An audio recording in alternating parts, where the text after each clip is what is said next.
सुप्रभात सभी 12th के छात्रों को। आज हम माइक्रो इकोनॉमिक्स का चैप्टर 1 से कुछ MCQs आपके लिए लाए हैं, जो कि आपकी परीक्षा के दृष्टिकोण से काफ़ी ही महत्वपूर्ण है। तो चलिए आज हम शुरू करते हैं MCQs। पहला, समष्टि अर्थशास्त्र के अभिकर्ता क्या करने का प्रयास करते हैं। तो सबसे पहले आप लोग को जानना चाहिए कि समष्टि और व्यष्टि में अंतर क्या है।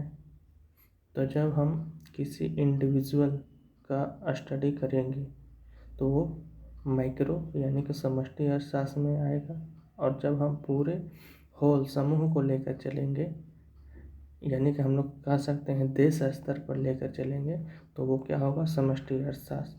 तो लाभ का मानव उद्देश्य एक इंडिविजुअल का होता है, ना कि होल का। फिर है जनता के कल्याण को अधिकतम करना। जनता के कल्याण को अधिकतम करने का ये सही है, तो इसका आंसर क्या हो जाएगा आपको, बी।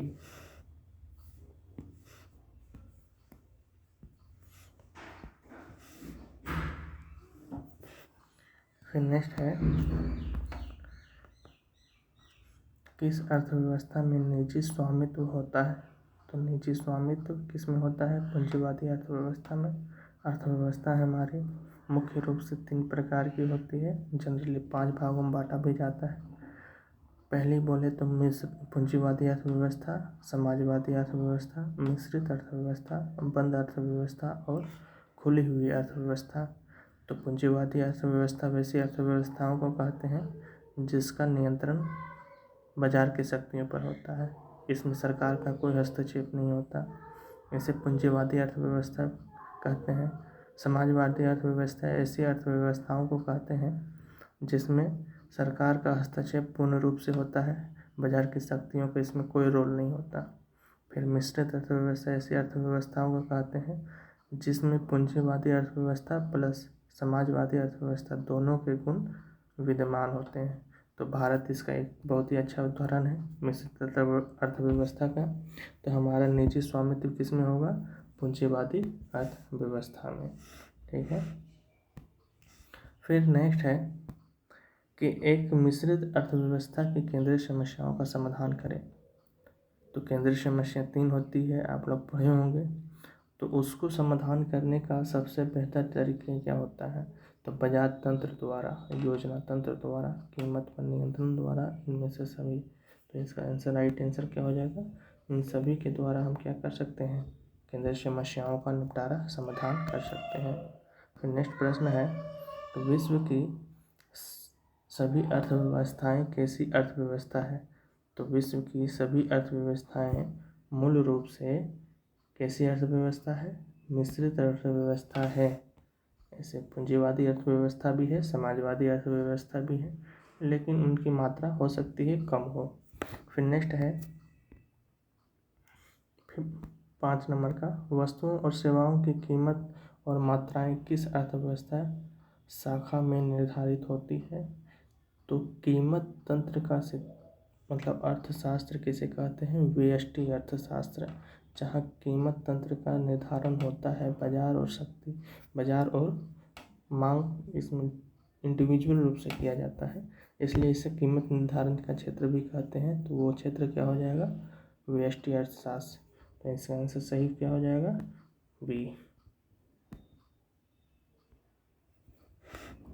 फिर नेक्स्ट है कि economics consequences of the peace, ठीक है, कंसीक्वेंसेज ऑफ द पीस किसे कहा जाता है, किसके द्वारा लिखा गया है, किसे के द्वारा लिखा गया है। तो ये जॉन मेनार्ड किन्स के द्वारा ये लिखित पुस्तक है, इंग्लिश हिंदी में कर देते हैं। अच्छा चलिए कोई बात नहीं। नेक्स्ट है, फिर नेक्स्ट, निम्न में से कौन सा आर्थिक समस्या है। तो आर्थिक समस्या क्या है, तो हमारी आर्थिक समस्या है आवश्यकता की पूर्ति के लिए जो भी संसाधन हमारे पास है, लिमिटेड संसाधन है, सोर्सेस हैं, उसको क्या करना, अच्छे से उपयोग करना। ठीक है, उसका अच्छे से उपयोग करना, यही हमारी आर्थिक समस्या है। सीमित संसाधन तो है ही, अनंत इच्छाएं तो है ही, तो अर्थशास्त्र का दृष्टिकोण क्या है कि जो हमारे पास सीमित संसाधन है, जो हमारी इच्छा है, उसको कंट्रोल करते हुए क्या करना है, बेटर से बेटर उत्पादन करना है। फिर नेक्स्ट है, अर्थव्यवस्था में निम्न में से कौन सा सरकार की भूमिका नहीं है। सरकार की भूमिका नहीं है, ठीक है। तो समाज सरकार की भूमिका नहीं है, क्या होता, लाभ कमाना। कानून तो लागू करती है आधारभूत इंफ्रास्ट्रक्चर का निर्माण करती है, सामाजिक कल्याण का भी कार्य करती है। किसका काम नहीं करती है, लाभ कमाने के उद्देश्य से। अगर लाभ कमाने के उद्देश्य से शुरू कर दिया जाए तो अर्थव्यवस्था क्या हो जाएगी, अवनति की ओर चली जाएगी।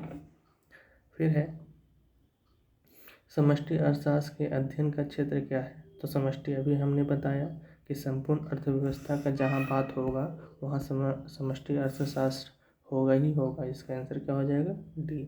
व्यक्तिगत उत्पादन, व्यक्तिगत स्तर पर यानी कि व्यक्तिगत इंडिविजुअल रूप से जहाँ भी बात करें वो माइक्रो व्यष्टि अर्थशास्त्र का पार्ट है, ना कि समष्टि का। फिर नेक्स्ट है, निम्न में से कौन मंदी का लक्षण नहीं है। तो मंदी किसे कहते हैं, मंदी मतलब कि मार्केट एकदम सन्नाटा छा गया है, मार्केट में कोई डिमांड कर रहा ही नहीं है, मार्केट में कोई वस्तु बिक ही नहीं रही है, ठीक। तो ऐसी स्थिति को मंदी कहते हैं, जिसमें क्या होता है, बेरोजगारी का स्तर बढ़ेगा। क्यों, क्योंकि प्रोडक्शन जब बिक ही नहीं रहा है तो उसको प्रोडक्शन क्यों करेगा, उत्पादन क्यों करेगा। अगर उत्पादन नहीं करेगा तो उसको मजदूर को बैठा के तो कुछ नहीं करेगा, देगा अपना मजदूरी उसको तो देगा नहीं, इसलिए क्या करेगा, बेरोजगारी का स्तर बढ़ता जाएगा। नेक्स्ट है, बाजार में वस्तुओं की मांग में क्या आएगी, कमी आएगी, सही है।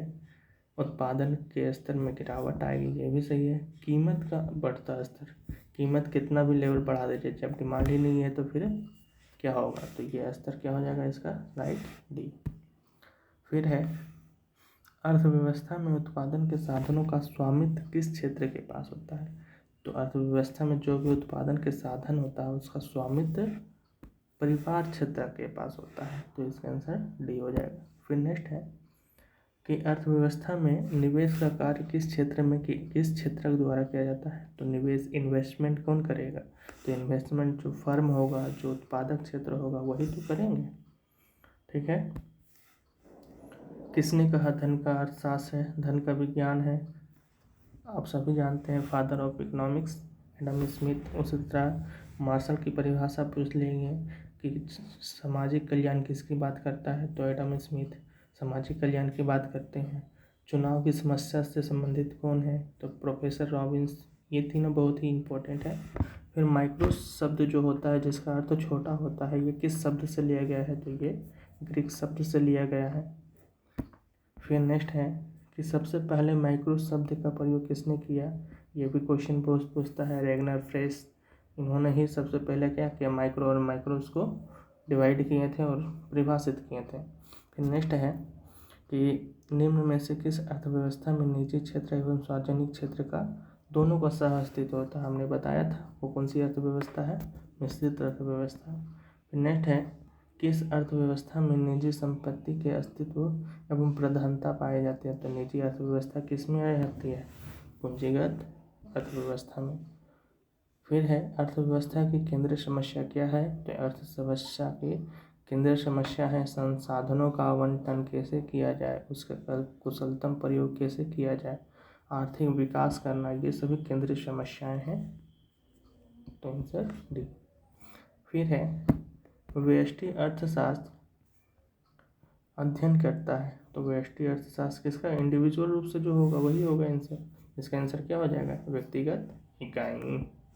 फिर है, एक व्यक्ति के पास संसाधन होते हैं क्या, आपके पास सोर्सेस क्या है, लिमिटेड है, सीमित है। असीमित रहेंगे तो आपकी इच्छा तो बढ़ती जाएगी, ठीक है। इसका आंसर क्या हो जाएगा, सीमित। फिर है, पूंजीवादी अर्थव्यवस्था के केंद्रीय समस्याओं का समाधान होता है किसके द्वारा, पूंजीपतियों के द्वारा, ठीक है। इसमें केंद्र का कोई हस्तक्षेप नहीं होता, मूल तंत्र का भी कोई हस्तक्षेप नहीं है। इसका आंसर क्या हो जाएगा, डी। फिर नेक्स्ट है,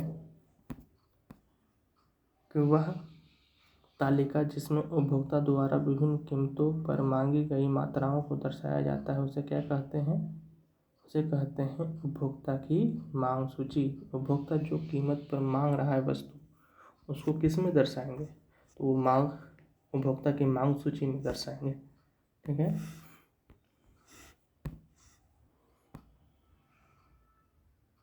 फिर है, निम्न में से कौन सी आर्थिक क्रियाएं अर्थशास्त्र की अध्ययन सामग्री के अंतर्गत सम्मिलित की जाती है? कौन सी आर्थिक क्रियाएं? तो आर्थिक क्रियाएं वैसी क्रियाएं जिनसे धन का अर्जन हो। अनार्थिक क्रियाएं यानी कि गैर आर्थिक क्रियाएं जिससे धन का अर्जन ना हो। तो कौन सा होगा इसमें? देखिए, असीमित आवश्यकताओं से जुड़ी आर्थिक क्रियाएं, सीमित संसाधनों से जुड़ी आर्थिक क्रियाएं, दोनों का स्टडी करेगा, इसलिए इसका आंसर क्या हो जाएगा? सी। तो चलिए ठीक है, आज इतना ही। फिर नेक्स्ट क्लास में हम लोग आगे के क्वेश्चंस को सॉल्व करेंगे।